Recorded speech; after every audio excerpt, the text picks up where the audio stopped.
So tonight tonight I've called Keys to Magic, and I've called it a webinar, although with webinars normally you get to the end and they go, oh, and by the way, if you enjoyed this, what, you know, I'm running this such and such. There's none of that. There might have been when I had the original idea, but as I don't remember the original idea, it doesn't matter. So there's no hard pitch or sign up for this at the end. It's some thoughts, some ideas which I've put together that I wanted to share. It seemed a good idea at the time enough that I wrote them down. So we'll do that. However, if you want to, you know, invest in a timeshare at the end of this, or you feel like you want to invest in a lifetime supply of socks, then, you know, that's fine. And it's possibly got nothing to do with what I'm saying whatsoever. But if you do feel at the end of this you want to buy socks or something, then, you know, do feel free. So it's going to have started random and I've not even begun. So this, I've called this Keys to Magic, and being, I guess, actually doing what I do and being a therapist and coach, I'm quite cautious usually, or have been quite cautious about banding the word magic around, because it has lots of associations, lots of connotations, and if you're attempting to be taken seriously as a practitioner out there, sometimes to start talking about magic can be counterproductive, partly depending upon where you live in the country, I think. Certainly kind of when I was living out at Llansilin and on the borders of Wales and England, they would have probably marched me out of the village if I'd have started talking about magic. So I think it's a good idea to start with defining what I mean by magic, because I might define that and you might go, oh, this isn't what I wanted to hear. So, you know, it gives you the option to jump out should you wish. When we look at magic or mention magic, it's really difficult, especially in the modern day world, to separate out the fairy tale and the fiction and the movie perceptions that we have from. And of course, we have people like Paul Daniels or David Blaine and conjurers whose art form is to give the impression of magic. You know, the card magic, the lady in a box type of magic. So to separate what I'm talking about from that, I'm going to kind of give a few definitions and then pinpoint specifically where I'm coming from. Just out of curiosity, in any form, however you see it, perceive it, or define it, who here would say they believed in magic in a form or another? Just wave a hand. Julie's up there, Eddie's up there. Oh, we're all in good company. That's okay. That's partly curiosity and partly so then I can relax, because if everyone had gone, I'd be like, oh god, no, here we go. So that's marvelous. I myself have been fascinated in magic in many and all of its forms for as long as I can remember.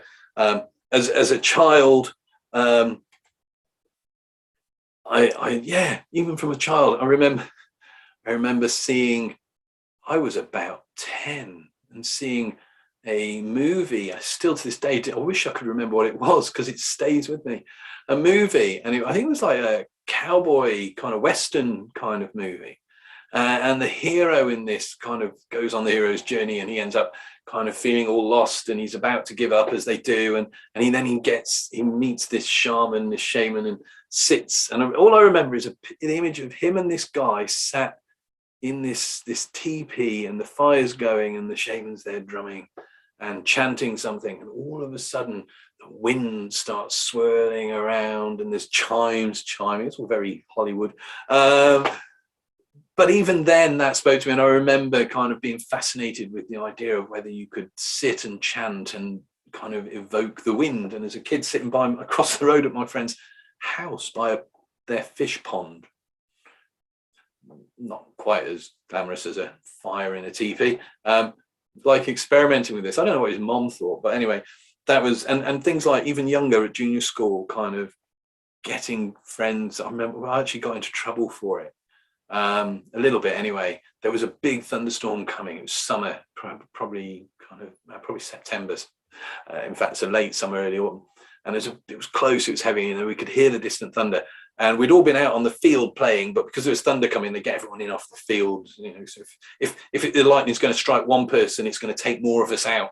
So they brought us in off the field, and I rallied a group of almost about 20 people. Well, when I say people, I mean 8, 9-year-olds. Being that age myself, not like as an adult, that would be a bit odd. Back onto the field, we all sat down and refused to get off, and I remember getting them all to hold hands and chant, come over here, because in my head we could call over this thunderstorm. Maybe not kind of something a lot of kids would do or think of, but it has always been a fascination for me, and I've always been interested in card tricks, conjuring, magic, that side of it as well.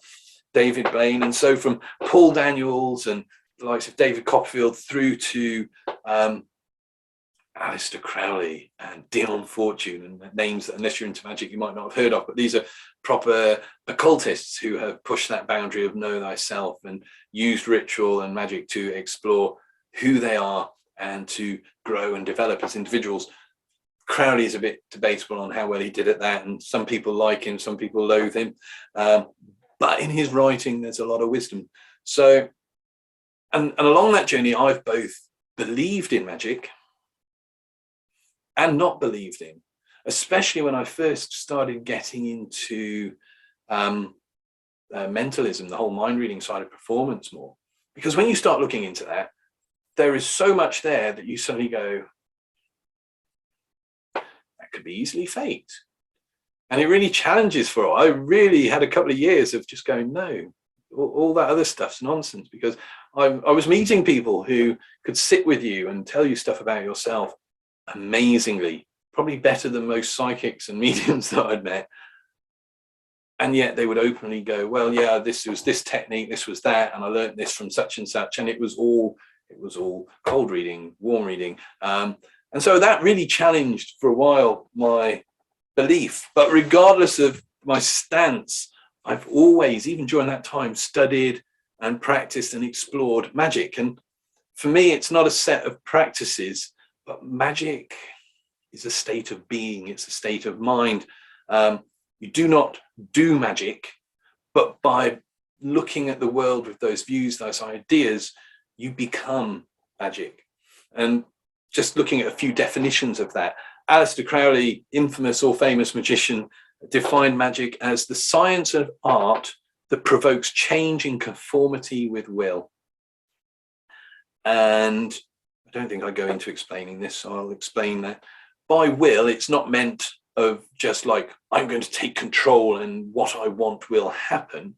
By will in that, it means having spent the time to know yourself, to know what you really want and what your true purpose is in life, and then to use magic to change yourself to put you in the best place possible to do that thing you were born to do. That thing you were born to do is your true will. It's that purpose of living. Robert Anton Wilson,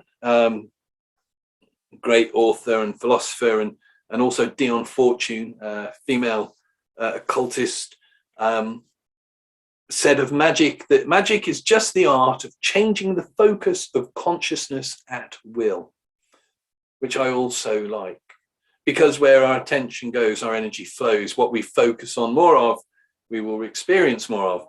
So for them, magic was the art of changing that focus of your consciousness. And in changing that focus of your consciousness, you're changing your experience of reality. You're not changing other people's realities. You're not kind of casting spells like the movies and, that side of it, but you're using techniques, practices, rituals, and philosophies to put yourself in different places. And this, certainly from a hypnotist's point of view, is fascinating, because what is it that a hypnotist does? They help someone take their current worldview and explore new resources and possibilities that shift that worldview, thus changing that person's reality according to what they would actually going to make them happier, make them more fulfilled, improve their lives. Jan Fries, I'm never quite sure how to pronounce it. She's a wonderful author, and she wrote that real magic is not merely an assortment of skills and techniques. It's more like an open-minded attitude, a blend of interest and dedication, which allows each honest mage to observe, to learn, to adapt, and to invent unique ways of changing identity and reality from within. And again, for those of us who work within therapy or know about therapy, we know that we don't change our clients. That change comes from within. So for me, and I guess for the purpose of this talk, magic is the ability of every one of us to create personal change in accordance to our will, to our desire, to what we want to feel more filled, to grow, to heal. And that redefining will being your goals, your dreams, your purpose. So if you've always really wanted to,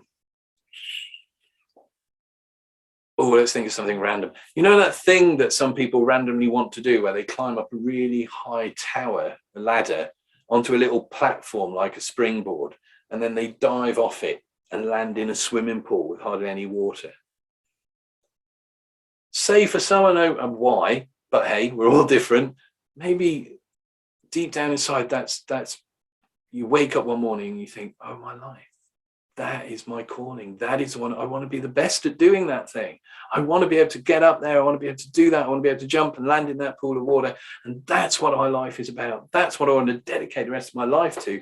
Magic is the processes, that whether that's thoughts, feelings, the shiftings and the weavings of your inner reality that get you to the place where you can start doing that thing that you want to do.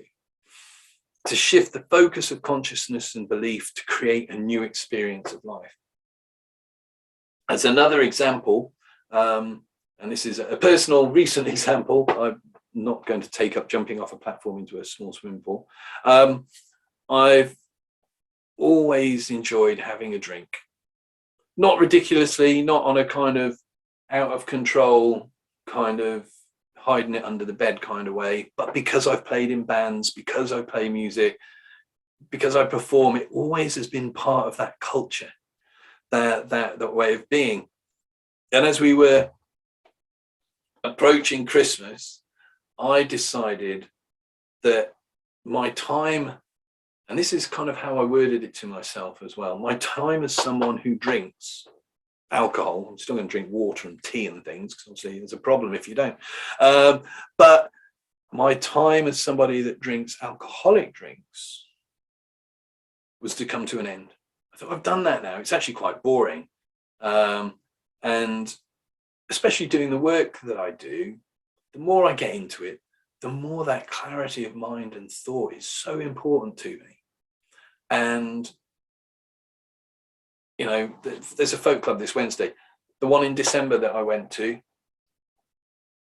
I would have had a couple of pints all night because I'm playing and listening, so I don't drink lots, but a couple of pints.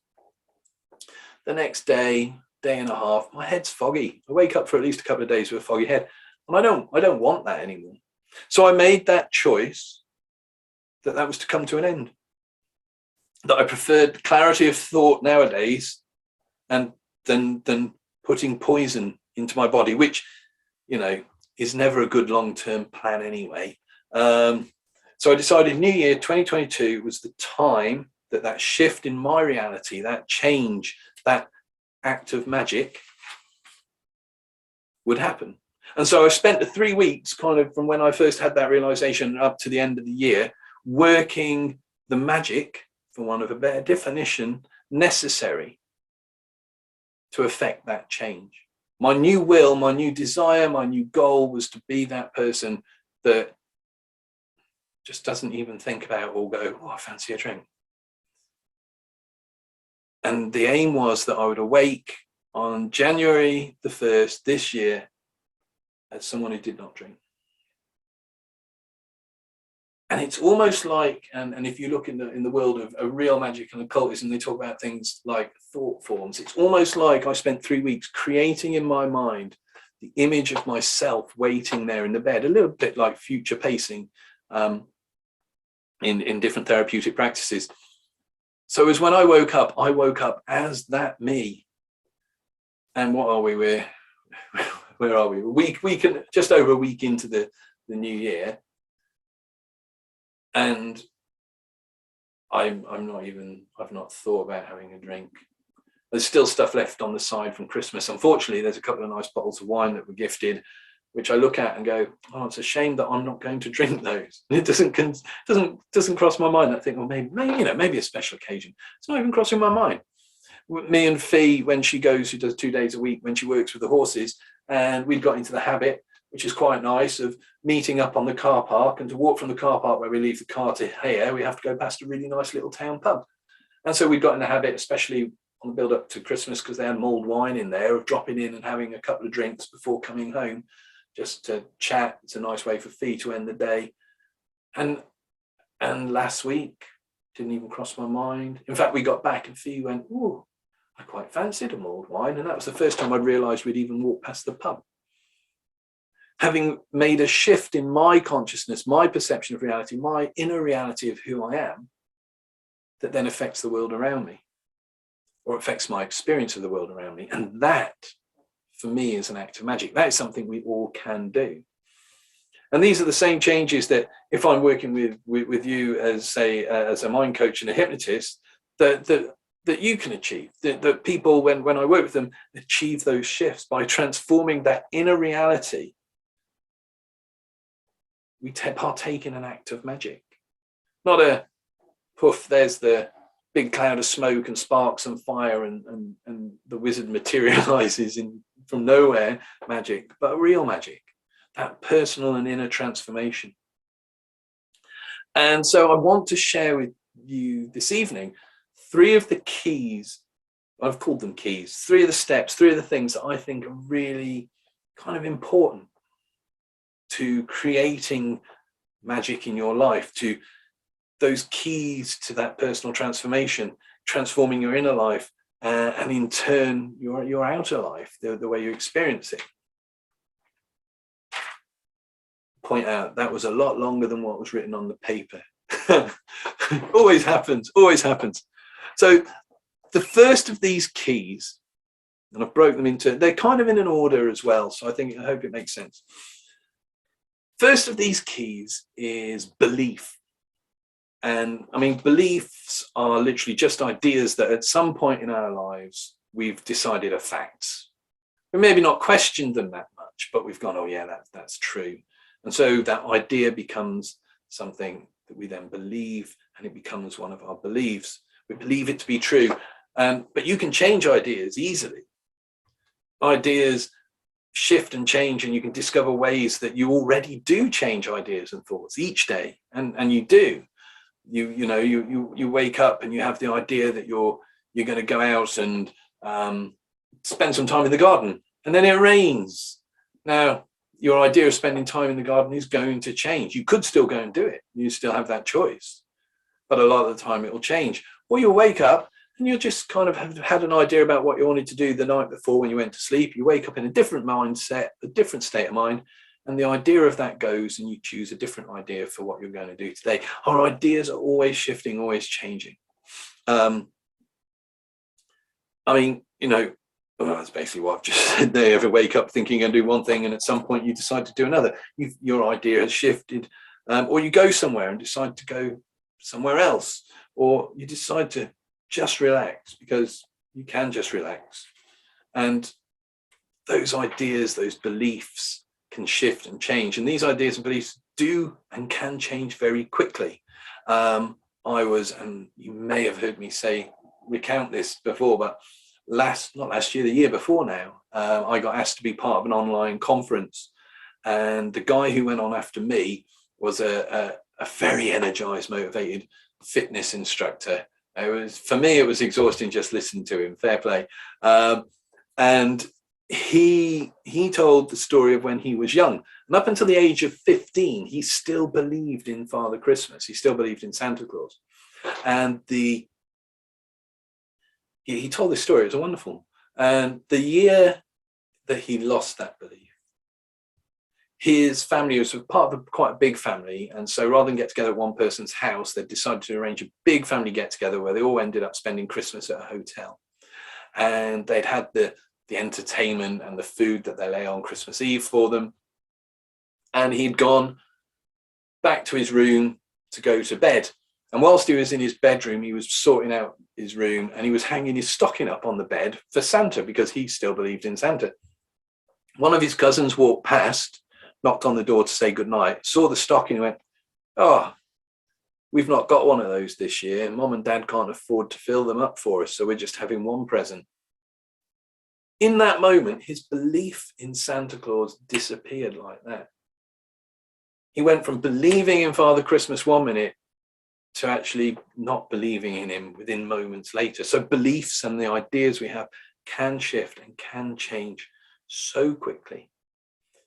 However, some of our beliefs get in the way of our joy, our success, and achieving those things and being the person that we want to be. Beliefs often around money, around class, around ability, can all hold us back. Things that we say to ourselves like, "I can't. I can't. This does not happen to people like me. I'm not one of those people that can be successful. I'm not one of those people who can leave this job and go and do something I want to do." They're all beliefs. They're all ideas we're taking to be true. And they all hold us back. I do not deserve this. I actually had somebody today I was talking to, a potential client, saying, "I can't believe that he's that nice and would do those things for me because I don't deserve that." Which is a really sad statement. It's a really, really sad statement. But it's also a belief. And that belief then stops that person from being able to fully enjoy the blessing that is her new partner, that sounds like a wonderful human being. Beliefs around money. Money is the root of all evil. Oh, it's only them that are born into money that has money. These are all beliefs. They're all things that keep us trapped. And that's just a few of them. There's a lot. There's a lot more. So what I'm going to do, if I can remember how to use the technology, although I did have a practice the other day, is, automatic. That sounds wonderful.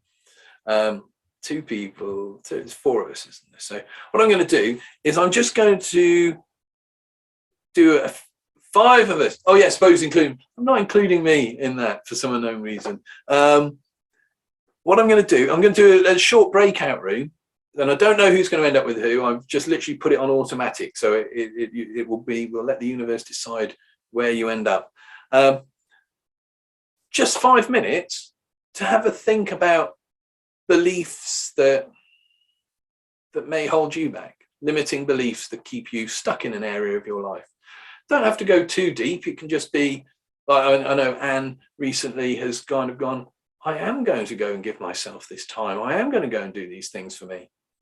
And that's a shift in belief. Yes, I'm pumping the air for that one. That's awesome. But there's a shift in the fact, you've gone from wherever that was before to, I can do this thing. And that's a belief shift. So yeah, just have whoever you end up with, just have a little chat about maybe 1 or 2 of the things you tell yourself. Sometimes we inherit these things, they're things our parents said to us, or people like you never do well, or, all this nonsense. It's nonsense. They're just ideas, and most of them are false. If you actually look at them for any length of time, they fall apart. So I'm going to press the button, hope for the best that the technology works, and let you have, it's going to be just 4 or 5 minutes to just have a chat about some of the possible, or even just one limiting belief idea that you think, actually, I can see how that might be holding me back, stopping me fulfilling my true purpose and my true magic. So I'm going to press that now, and I shall see you in about 4 or 5 minutes.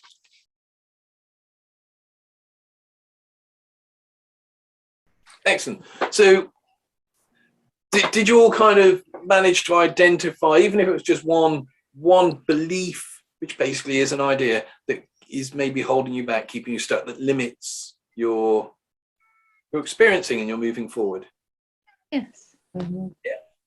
Wonderful. I'm not going to ask you to share them. They're for you, between you, and because we're recording this, you might not, you might not choose to, but they're for you. Now, though we did those first because they're the limiting ones. They're the ones that keep us back, and And then I was literally, it's almost like Anne had read the next bit that I'm about to say to you when she first appeared out of that, because she was there saying, and I know I can do this.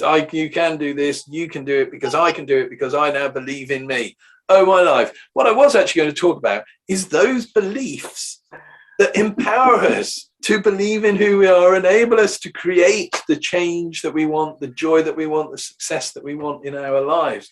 Those are the places where the magic starts to happen, with the right beliefs.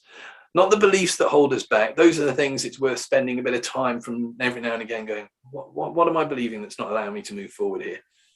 And kind of going, okay, so if that's the belief that's holding me back, what's the belief that sets me free? What's the belief that gets me to move beyond this? What is that thing I need to tell myself and believe? What's that idea that will empower me? And also, what is that question? Because this drifts a little bit into questions as well, because questions can keep us trapped. The questions we ask ourselves. We can ask ourselves, why is it I cannot do this? And if you've done any sort of self-help stuff, you'll have heard this everywhere, but it's true. What a wonderful question to discover lots of ways how not to do something by asking yourself why you cannot. Instead, how is it I can do this? What is it that I can do next that will allow me to get closer to that thing? Are questions that open up, and we have beliefs that will do that. Beliefs like, I can do this. I can learn to do this. I can be that person. I am that person. And the idea, if a negative idea can be picked up as a belief, then also positive ideas can be picked up as beliefs. And again, it's just choosing what you're going to put that story and what you're going to believe. And so with those kind of, limiting beliefs that you identified, just one of them, we're going to jump back into breakout just very quickly, kind of 3 or 4 minutes. What's the opposite belief? If that belief holds you back, what's then the belief that will set you free? Just have a quick chat about that. I'll recreate those rooms and then there we go. Back in. See you in 3 or 4 minutes.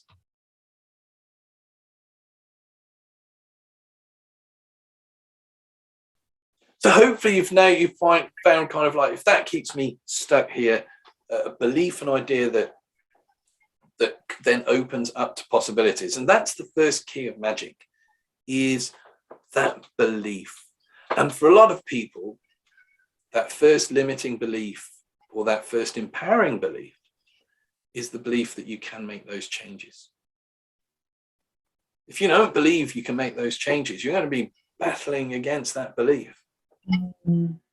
So when you're thinking about making changes, when you're thinking about working that magic in your life, the first thing to do is grow that belief, that idea that you can make that change, and you can make those changes. Moving forward, and it makes me smile because I said when Anne and Julie came back, I said, I hope that was long enough, because I lost track of the time. And that was because I started thinking about something else and kind of drifted off a little bit, and which is really amusing me, because the second key to magic is focus and intent, and obviously my focus at that point had drifted off. So second key to magic: focus and intent. And I'm looking at this at the kind of personal development side of it, but actually that's what magic really is at its heart. It's your personal growth, it's your personal journey, it's your getting to know who you are, and living life accordingly. An arrow will never hit its target without focus. I've had a go at archery, and if you're not looking where the arrow's going, someone else is probably going to get it. It just doesn't. You have to focus, and you have to focus on the target, on that place you want the arrow to go. And if you're doing longbow shooting, because they don't have the sights, you focus on the target, you bring it up, and then you release at that point that you feel is the right point when you're focused on that. And it's amazing. It is quite magical how when you do that, you just look to where you want it to go and you bring it up. And when it gets there and you let go, it somehow gets there. It hits that spot or thereabouts. I found it quite amazing when the first time I tried that. So, and as like an arrow, magic will not happen unless you're focusing on the outcome. I'm not going to say goal. We did a little bit about this on the last meditation session. I'm going to say the outcome.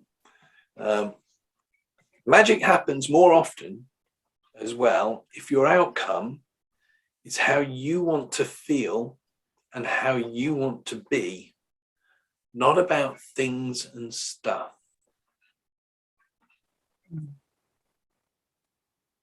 Things and stuff are out of your control. Becoming the person that is in the right place and with the right mindset to acquire the things and stuff you want is within your control. So, you know, maybe for example, you have a dream job that you kind of go, oh, if I was doing that, I mean, I almost ended up with one in retrospect that would have been awesome. And it was a retreat center in Greece up a hill somewhere. I can't remember. Yeah. And looking back at it, I think maybe at the time, maybe I should have gone for it, but it was really remote, really difficult to get to. And the arrangement was you didn't actually make any money because the money you made from doing your retreats just paid for your food and lodgings whilst you were there, which at the time didn't work for me. But say you've got this idea of I'm using a dream job, something that, oh, if I was doing that, I would be so happy, I'd be so fulfilled, I'd be so rewarded by my life. In that equation, the thing, the stuff, is the job. That's the stuff. That's the thing you wish to acquire because you perceive. What you're saying is you want to be happy when you work and you want to feel fulfilled, but you're seeing that thing out there as being the thing that's going to give you that happiness and fulfillment. Making that job your goal and aim isn't the best approach to magic. Making your happiness and your fulfillment the outcome, the aim, opens you up to many possibilities. If you kind of have it in your head, the only way I'm going to get that fulfillment, the only way I'm going to find that happiness is if I'm doing that job, and you don't get that job, well, what's that mean? You're never going to be happy, you're never going to be fulfilled. Whereas if you go, my aim, my goal is by the end of this year to feel happier and more fulfilled with life. That if you make that your aim, you make that the outcome, you make that the goal, and you work on yourself and you work on your stuff, you work the magic. When you get to the end of that year, because you didn't have a fixed thing, because you weren't, I guess it's like a detachment in Buddhism, because you're not attaching the experience of happiness and joy and fulfillment to a thing, to a role, you're just saying that's what I want to experience. You're opening yourself up to the many possible avenues that could lead to that fulfillment.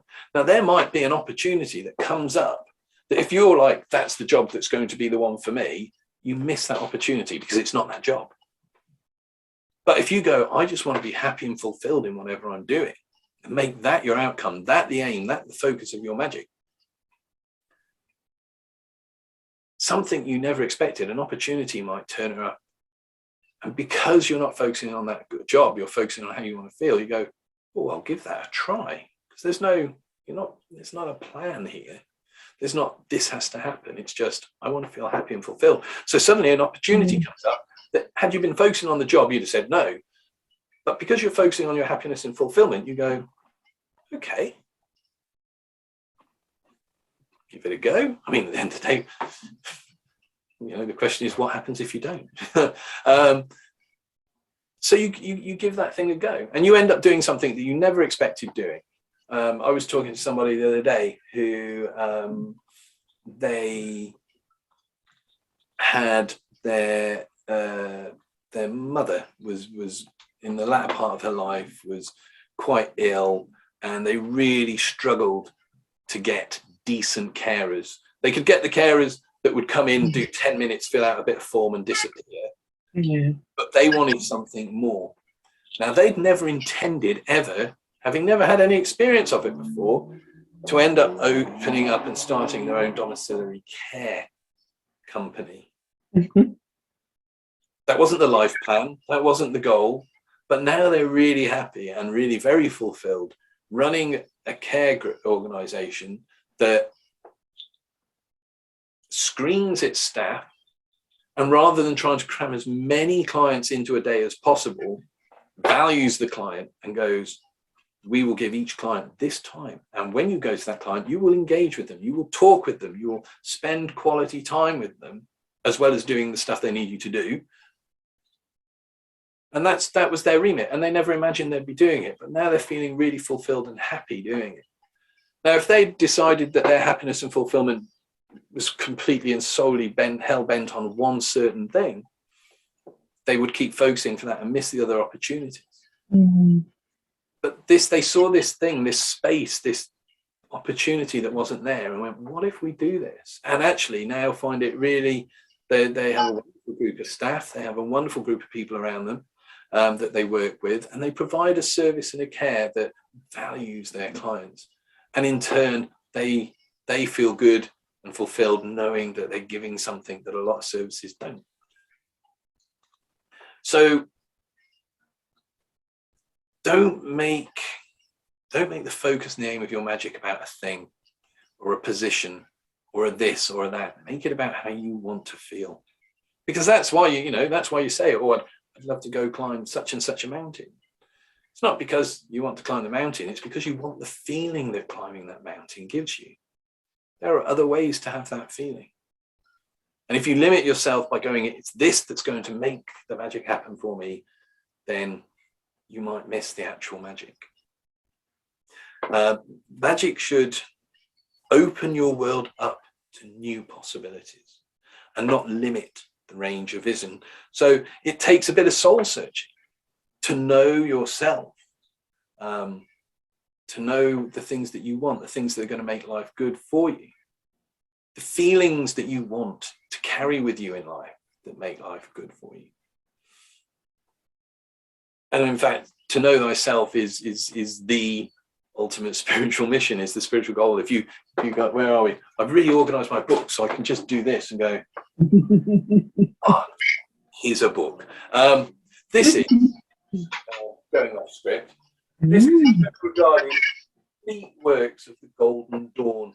Golden Dawn were a secret society, a Victorian society, who practiced an amalgamation of Egyptian and Greek and Hebraic magic, and Hermetics and Kabbalah, and this is the complete collection of all their wisdom teachings, all their rituals, to be honest, I think this sometimes about I've just been reading Ernest Rossi, and I'd say he's guilty of the same thing. You can overcomplicate things. You can overcomplicate things. It doesn't need to be this complicated. However, this and all the practices, and people like W.B. Yeats were a member of the Golden Dawn. Who was it who wrote The Railway Children? Nesbitt. Yeah, was a member of the Golden Dawn. And lots of famous people from that time period were members. All this teaching, all these practices, all these rituals are there for one purpose and one purpose only: to know yourself, and then to live your life in accordance to your true self. That's it. All of that and all the practices. I mean, that's a lifetime of study in itself. The whole of that shelf has a variety of books on magic, from Kabbalah to ceremonial magic to chaos magic to angelic magic to stuff that I can't even pronounce. And it's all about knowing yourself. It's all about knowing who you are, identifying those things that will help you grow, identifying those things that will improve you as a human being and make your experience and make you the best version of you can be. That's it. But that does take a bit of soul searching. And like I said, it is the great spiritual mission. But if you don't know who you are, how can you know what you want? It's like a secret Santa. If you don't know the person you're buying for, you'll just buy a gift and stick it in the pot, and that person will put it out. And if you're lucky, they might kind of like it. In a rare occasion, you might actually hit the nail on the head. But most of the time they'll go, oh, bath salts, thanks. And then it goes into next year's Secret Santa as their gift for somebody else. Whereas if you've got a friend that you know really well, you know that little gift that's going to say so much more. And it's the same with ourselves. How do we know those gifts we can give ourselves if we haven't looked at who we are? And that's part of the premise of magic. That's part of the role of magic, is to look at who we are and then give us the tools that enable us to make those changes, to get us to those places that we want to be. Richard Bandler, who I think is a little bit like Aleister Crowley, in as much as people seem to either love him or hate him.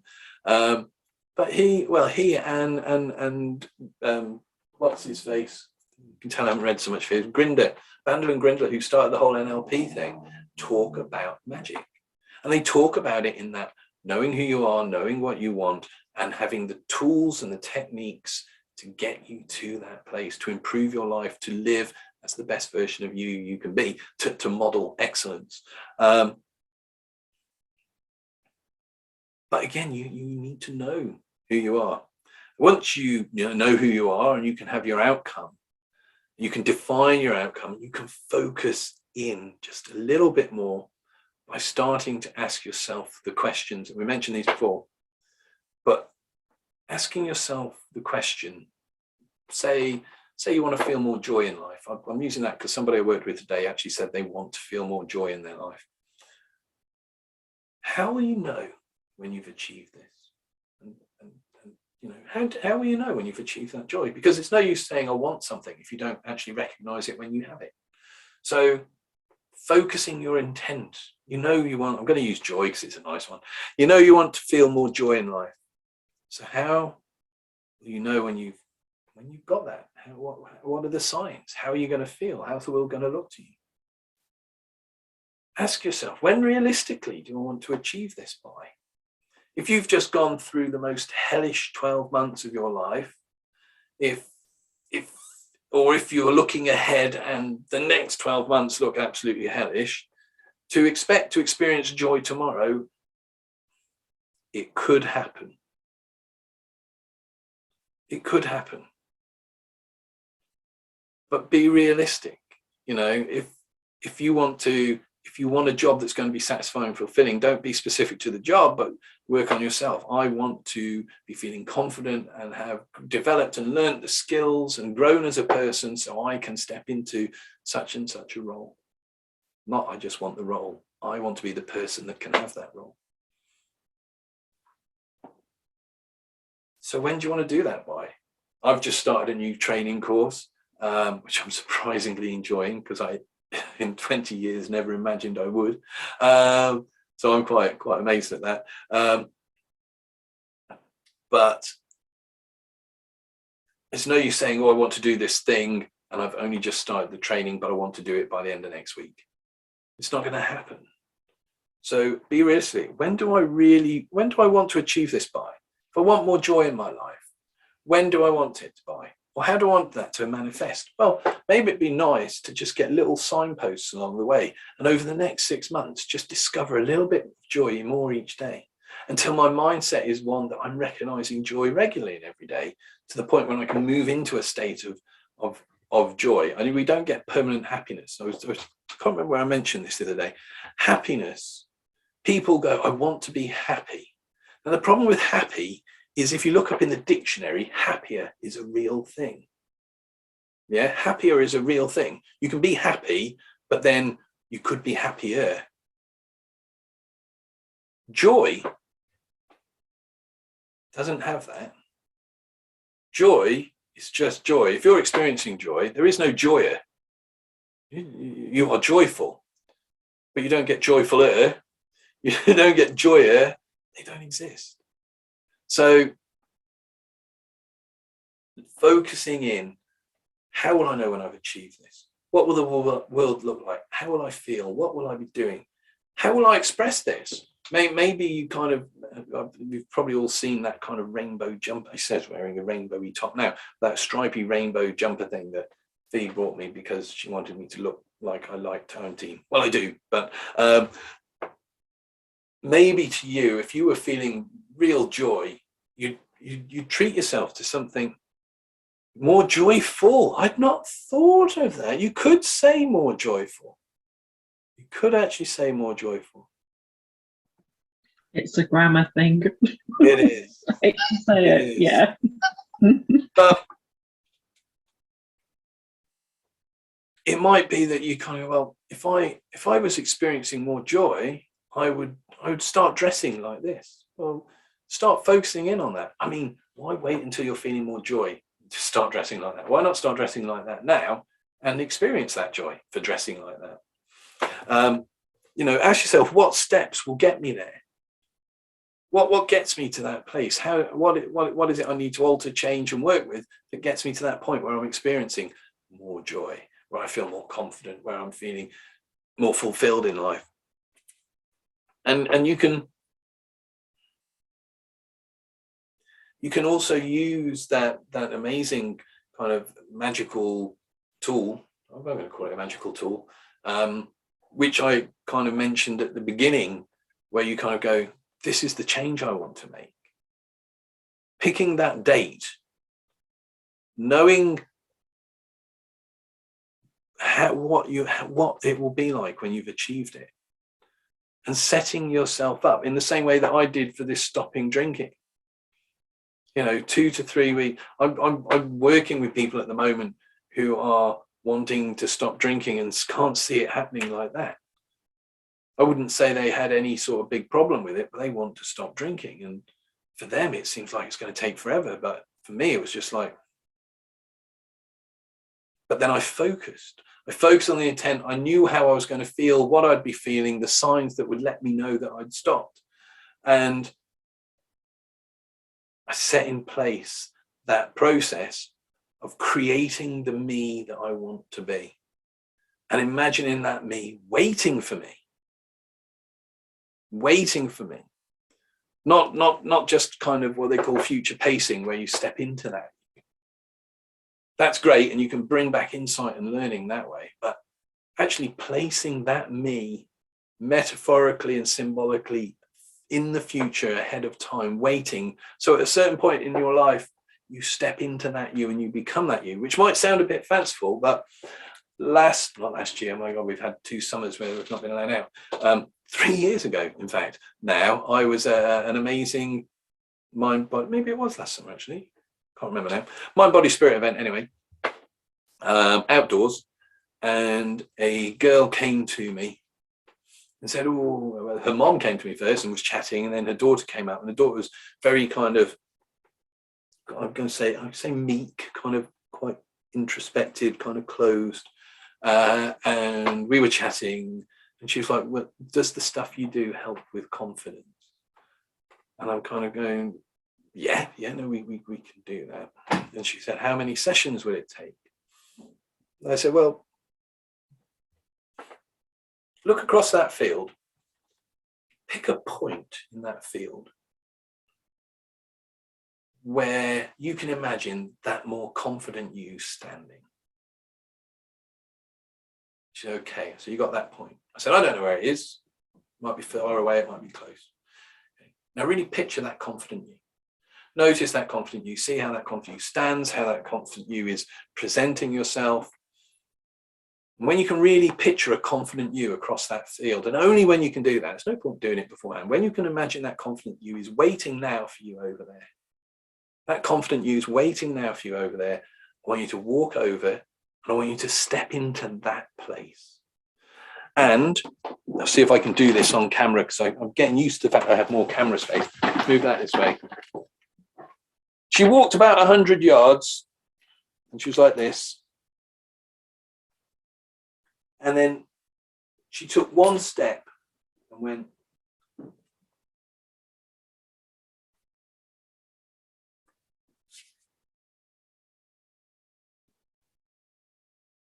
Just that one step. And that was where she stopped. That's where she stopped. Her mom's mouth had dropped. She was like, what just happened? And so I went over to where she was. I said, how's that feel? She said, I feel great. So when you say great, what do you mean? She said, well, I could do anything I wanted to. And I said, well, you can you not? She's like, yeah, no, I can. I said, so I think she'd been talking about a job interview and that she knew she wasn't going to get it because she wasn't feeling confident. I said, can this you here right now get that job? And she's like, yeah, I can get that job. I said, I mean, because you over there couldn't. What's different now? She said, well, I know I can do it now. So you know you have the confidence to go and get this job? She's like, yes. I was like, well, that's amazing, is it not? I guess you have a choice now. You can stay with this you, or you can go back into that you over there. Which do you want to do? She said, I think I'll stay here, please. So I called her mom over. And we'd placed her that she knew something wanted to change. She knew where she wanted to be. She'd focused on it. And we placed that version of her out there in the real world, waiting to be discovered. And she went and walked in, and when she stepped into that new you, that confident her, she stepped into that and she felt it, and her posture changed. And literally, I was just I would be honest, I didn't know if it was going to work. It was one of those when you think, I'm in a field talking to people, I've been talking to them all day. If it doesn't work, I'll tell her that I'm the guy across the street who's also doing hypnosis, or something like that, you know. But she changed.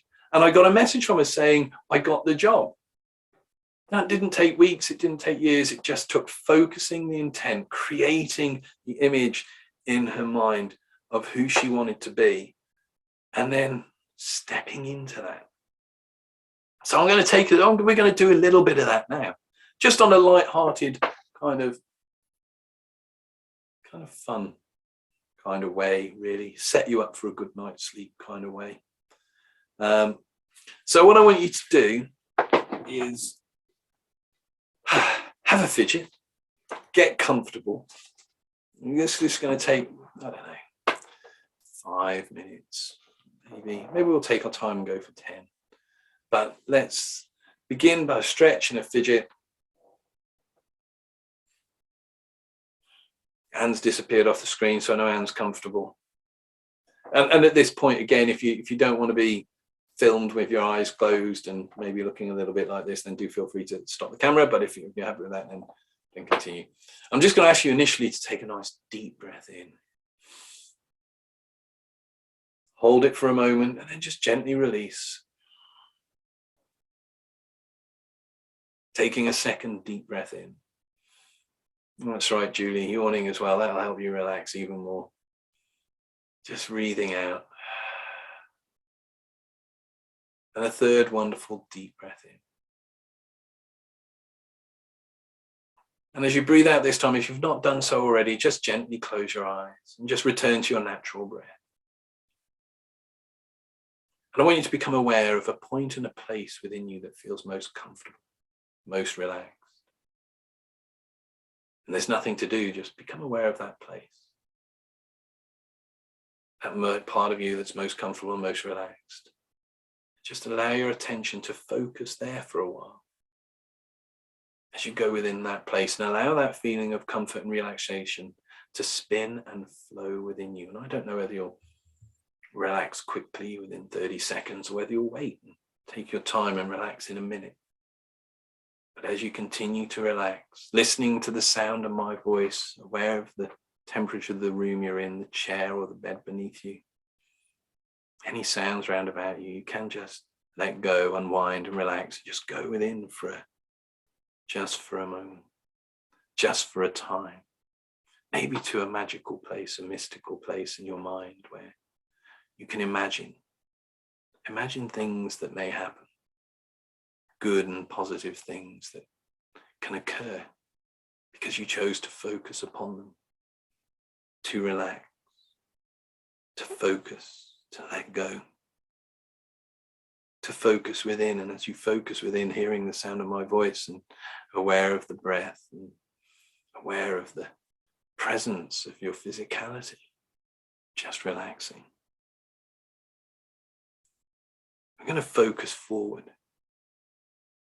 And I want you to think just for a moment. If you could feel any way just before going to bed that would guarantee you had a wonderful night's sleep, what would that be? Maybe it would be just really relaxed. Maybe it would be your mind calm, feeling like it had tied up all the loose ends of the day. I don't know what that feeling is at the end of today that will allow you to sleep well. And maybe consciously you don't, but whatever that feeling is, just allow that now to be there. To allow that feeling to be there. And be aware of how you will know when you experience that later that that feeling is there. And I want you to picture yourself now ahead of time. I want you to picture yourself now as you want to be feeling, as your head lays down on that pillow. And I want you to imagine, that's right, that you waiting there for you now. And there's no rush to get to that you. You might go to bed in an hour, you might go to bed in 2. But whenever it is that you go to bed, I want you to picture that you and know that that you is waiting there for you now. So as when you get into bed and your head hits the pillow, you can lie down into those feelings that would allow you to sleep so very well tonight. Be aware of how that you will know what those feelings are as you experience them. And I guess the way you'll truly know is when you awake tomorrow morning, feeling like you've had the best night's sleep ever. You'll know that you left that part of you waiting for you. And you can, as you dream and as you sleep, understand some of the ways that we've talked about, some of the intents of magic, and in experiencing that magic for yourself, placing that you waiting there for you. Waking in the morning, you can start to see, understand, and notice the different ways that the ideas of magic, of belief and focus can really help and benefit you as you sleep deeply tonight with that you that knows just how you need to feel and want to feel to sleep well is waiting there now for when you lie down, when you finally lie down and choose that this is the time now to sleep well. And those feelings that will allow you to feel well just bubble up as you step into that you as you go to bed tonight and sleep deeply and sleep well, waking in the morning, having had a great night's sleep, awakening with different insights and understandings of how magic can work powerfully for you, how that control and shaping of your inner reality is the true magic of knowing yourself and creating the life that you want to live.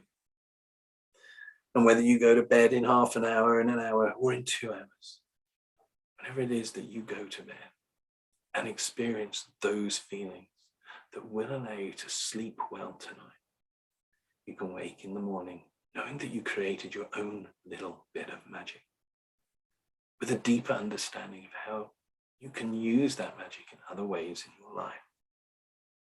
So you can realize how you can focus upon your outcome, how in doing so that affects the magic, the great work that you do now. And take a nice deep breath in, knowing now that that you is waiting there for you. I wonder how good it's going to feel when you connect with that you later on and drift into a wonderful sleep.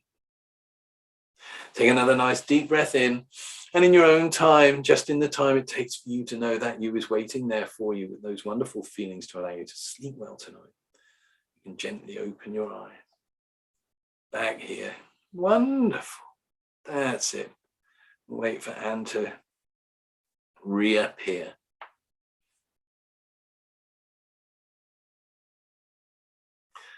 There we go. I'll start, Anne, because I've seen you appearing. You're emerging there. There we go. Back up.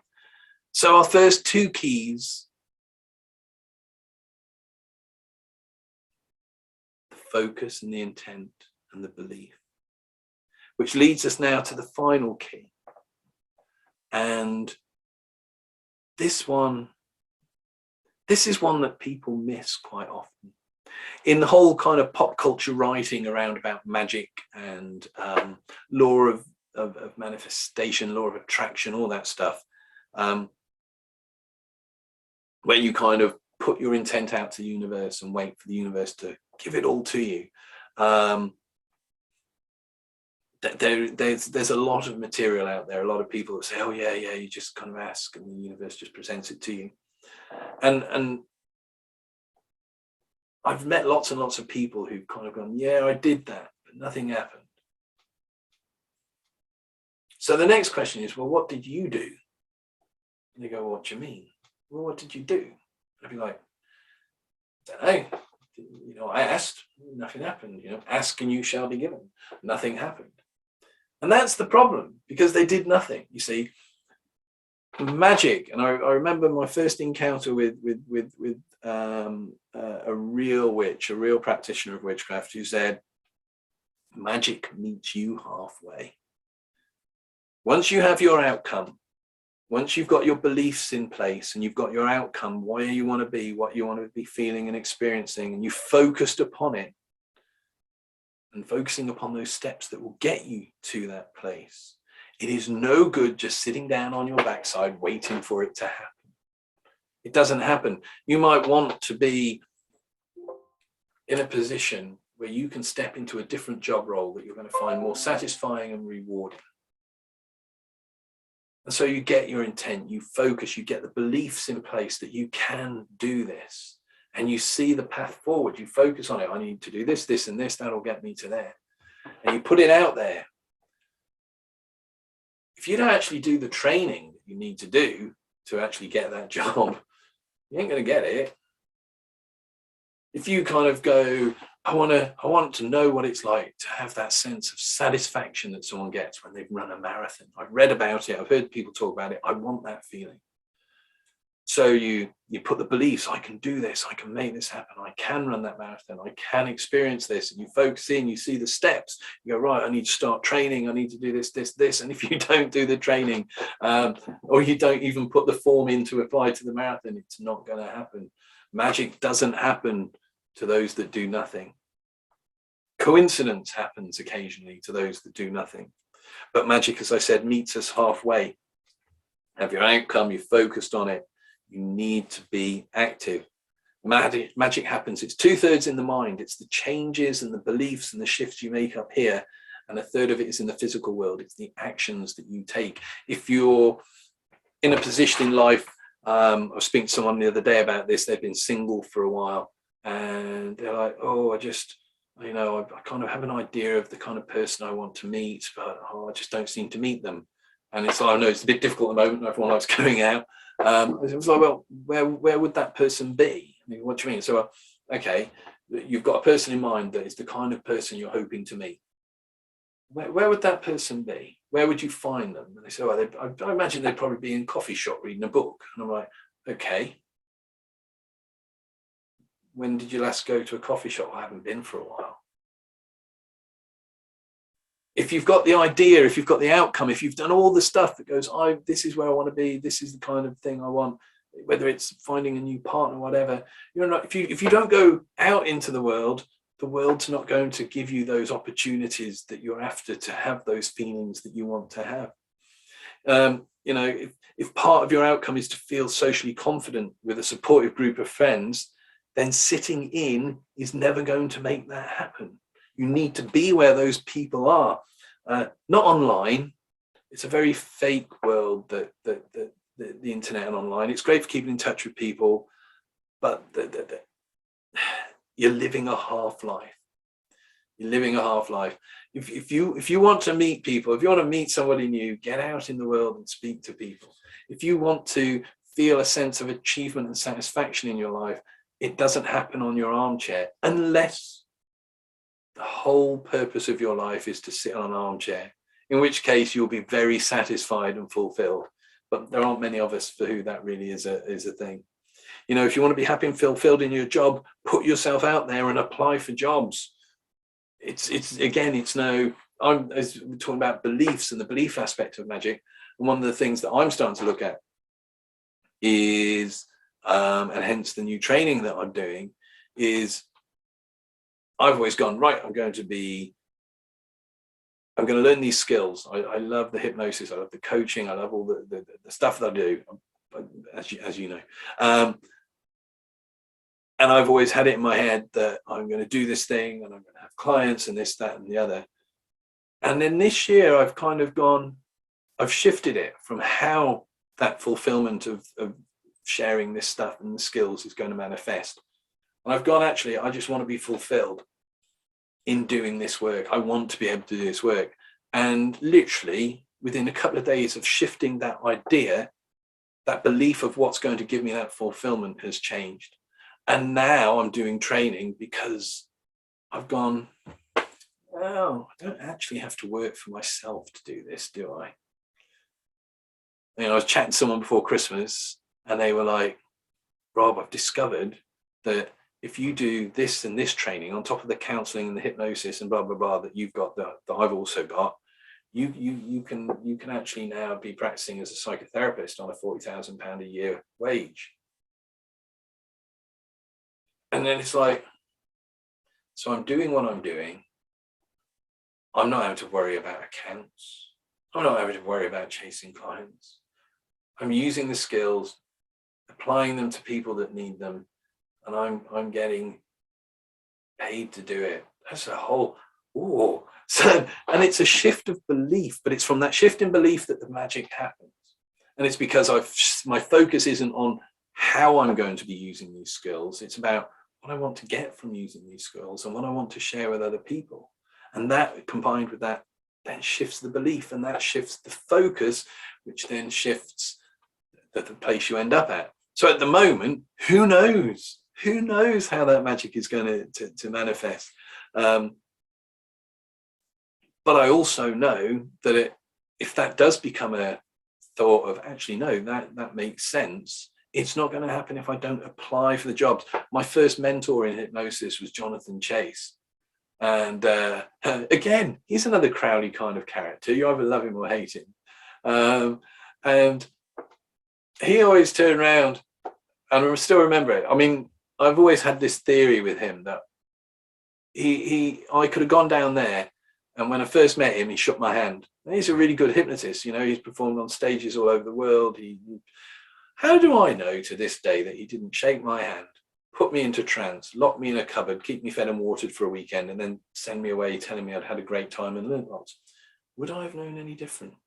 But anyway, he turned round and he did coaching with me as well. It wasn't just the hypnosis training. And he turned around after a really intense, long weekend, 4 days that I spent down there with him. He said, right, this is that, that's that. He said, what's next? And I was like, maybe this, or I could do that, or he just he slapped us in and banged his hands on the table. He said, just do it. And with magic, that is the third key step. If you've got your outcome, you've got where you want to be, you've got the mindset that I can do this, and those questions, how do I achieve this, all working for you. The magic is happening. You're probably not even conscious that it's happening. But your mind is tuning into those opportunities, those things that will get you to that place that you want to get. And outwardly, that is as magical when that moment happens and when those shifts and change happen as that girl in the field who walked to a spot in a field and suddenly found her confidence. Was that confidence ever really there in that spot, or did she just create the possibility and believe in it long enough and focus on it long enough that when she got there, she could find it? And that's magic. That's the transformation. I remember someone once saying to me that they didn't feel that magic worked, that they'd wanted to feel that they'd gone into magic and spell casting and that side of it. And I've avoided talking about that because that for me is that's still kind of the entertainment of magic. It's not the real work of magic. But they'd got into it and they wanted to be financially secure. They wanted good money and they wanted to be financially secure. And they'd got a book on, actually saw this person the other week, got a book, and they're still in the same place, surprisingly. on candles and using candles as candle magic. To you focus your intent on the candle and you light the candle and it burns and it releases your intent out into the world, and then that makes it so, that makes the magic happen. So they did this, and they followed the instructions, and they kind of set up their space, and they got these candles, and they'd anointed them with oil, all in, rubbing their intent into the center of the candle and just working everything that they said. And the one thing I've learned as well is that some people listen to things like that and see things like that and just think it's silly nonsense. That but actually it's no different than focusing your attention, choosing a goal and saying, this is what I'm going to make happen. It's no different. From when I used to do retreats, we used to use a lot of drama, because drama is a magical thing. If you step into those roles and for a while you're believing that role, you're stepping into it and taking that on board. I mean, there's a marvelous clip of Paul McKenna on YouTube on an American chat show where he gets 4 volunteers and he hypnotizes them to believe that they're their 4 favorite celebrities. There was something very comical about one of the people picked someone, everyone was like, what? It was some politician. They're like, what? That's the person you're like their biggest fan. But he demonstrated this, and it was funny, and they were speaking as though they were these people and stuff. And then he brought it back down. He said, and before you come out of this, I want you to gain every insight, every bit of understanding, every resource that being this person has taught you, and bring that back with you. Which is the same as when in hypnosis you're future pacing, see that you and step into that you and bring that back with you. But you're doing it with a different person. And these people all brought that magic, that understanding and those insights back. When they interviewed them, the interviewers, they tend to be a bit dismissive and oh yeah, but you could just been playing around with that. And each one of them was like, no, I feel different. I've learned something about me through this experience. And that's an amazing thing. And this chap had burnt his candles and done all this stuff and really stepped into the drama of it. And you get understanding, you get insights when you do this. And he burnt his candles, and it was wonderful. And I dare say had incense choking the room out and everything. And then he carried on living his life exactly the same way he'd been living it up to that point of burning the candles. Nothing changed. There was no real focus, no clear steps on where he was going, what he was heading. It was just, this is kind of what I think I want, burn some candles and wait for it to happen. It didn't happen. It still hasn't happened. And we all know people that we meet, they're a bit like this. You'll not see them for 10 years and they're still playing the same record when you see them. Oh, I really like this to happen. Oh, I really should go and do this, should go and that. But because they don't do it, the magic in their life never happens. They have the same potential to make that happen as everybody else. But if you, NLP thing, if you keep doing the same thing, you will keep getting the same result. You know, that's why we do things like ritual from time to time, because it breaks the pattern associated with that behavior, that thing we want to change. Magic is the ability to make those changes that lead to a better life, to lead to a happier you, lead to the fulfillment, and not of stuff, but of how you want to feel, how you want to experience, how you want to be in life. And you know what? You can do that for 10 years. And then if you wake up one day and go, oh, that's not where I want to be anymore, you can change it. But you have to be active in your life.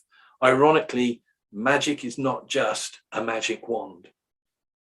It's not, you know, people get out with hypnosis. I've had it. I'm sure some of you have as well, where a client goes, oh, I just thought you'd come and wave a magic wand. It'd be like you waved a magic wand and made me well. And it's, ironically, magic is not just waving a magic wand. You don't just wave it and your life transforms. It takes effort. So there we have, to me, what magic truly is. It's that personal journey of self-discovery, and then those amazing shifts that happen within us that allow us to be more authentic, to live our lives as we want to live them, to let go of the hurts and the pains and the conditionings of the past and become fully who we're meant to be. And for me, 3 of the most essential keys to that magic are our beliefs, the focus and attention that we put into it, and the actions that we take in life to make those happen. And it may be that there is magic that you want to happen in your life, and changes and transformations that only you can actually make. And sometimes maybe you feel stuck about that. Maybe you've tried to make changes in certain areas, and maybe though something that we've touched on tonight can resonate with you.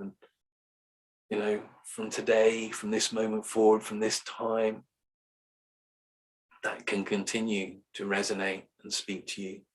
And you can discover ways to access your magic, to access that ability to change from within your reality. Because reality truly is what we tell ourselves, what we're conditioned to believe it is. And that's just an idea. And as we said at the beginning, ideas can change, and you can awaken that magic in you. It's there, that ability to transform and change. We've been doing it since we were born.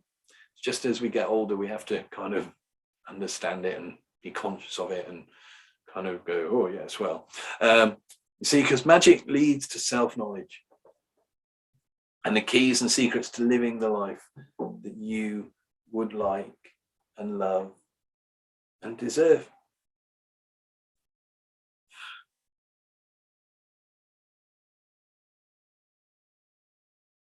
And that is where I'm going to leave it.